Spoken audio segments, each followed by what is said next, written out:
Here I am going to demonstrate the thermal conductivity of a poor conductor by Lee and Charton's method. The aim of the experiment is to determine the thermal conductivity of the given bad conductor by Lee and Charton's method. The apparatus needed for this experiment are Lee and Charton apparatus, that is this apparatus. You can see here we have a cooker. Inside that water will be boiling and the steam will be passed through this tube. It will come through the steam chamber. The top one is a steam chamber. The below one we have a metallic disc, and in between the steam chamber and the metallic disc we have a bad conductor. So the steam from this will pass through the tube. It will pass through the steam chamber. The steam chamber will get hot. This heat will be transferred to the metallic disc through the bad conductor. Here we have two thermometers. This will read the temperature of the steam chamber, that is T1, and the second thermometer will read the temperature of the metallic disc, that is T2. The equations used to calculate the thermal conductivity of the bad conductor is K is equal to MSD, where M is the mass of the metallic disc, S is the specific heat of the material of the metallic disc, and D is the thickness of the bad conductor, divided by pi r square into T1 minus T2, where T1 and T2 are the steady state temperatures, multiplied by dt by dt, that is the rate of cooling, multiplied by r plus 2h divided by 2r plus 2h, where r is the radius of the bad conductor and h is the height of the metallic disc. Now coming to the procedure,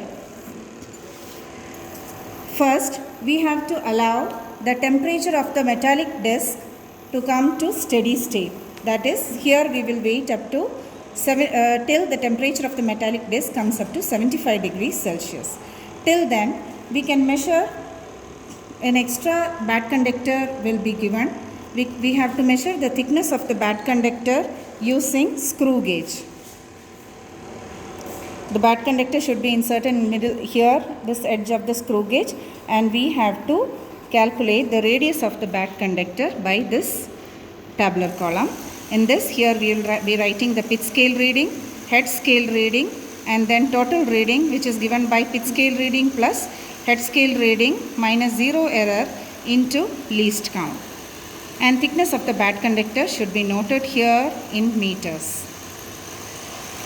After taking the thickness, we have to wait till the steady temperature reaches up to 75 degrees Celsius.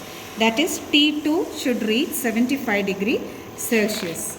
Once it reaches 75 degrees, we have to note down T1, that steady state temperature of the steam chamber, as T1 and T2 here. Then the bad conductor should be removed from here so that the heat will transfer directly from the steam chamber into the metallic disc. Now, since the bad conductor is removed, the temperature of the metallic disc will increase rapidly. We have to wait till the temperature of the metallic disc reaches up to 85 degrees Celsius.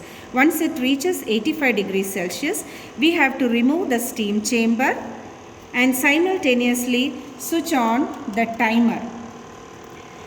We have here another tabular column.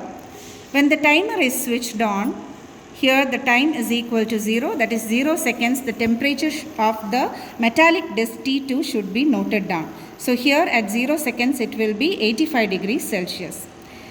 Since the steam chamber is removed, the metallic disc will now cool down. The temperatures should be noted every 60 seconds. So after 0 seconds, the temperature of the metallic disc of 60 seconds should be noted. Next 120 seconds. Similarly up to 600 seconds. After this, the readings are over.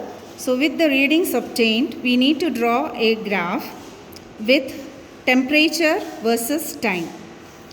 Using those temperature and time readings, we have to draw a curve. Mark the reading at T2, that is 75 degrees Celsius. At 75 degrees Celsius, we need to draw a straight line. This straight line meets the curve at this point, and at this point we need to draw a tangent. We have to calculate the slope of this tangent as dt by d small t, which will give the rate of cooling.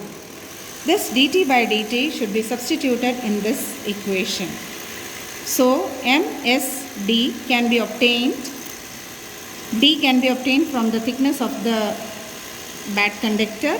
Remaining constants are given in the constant table. T1, T2 is the steady temperature, R is the radius, and height of the disc is given in the manual. Finally, the thermal conductivity should be recorded as the result.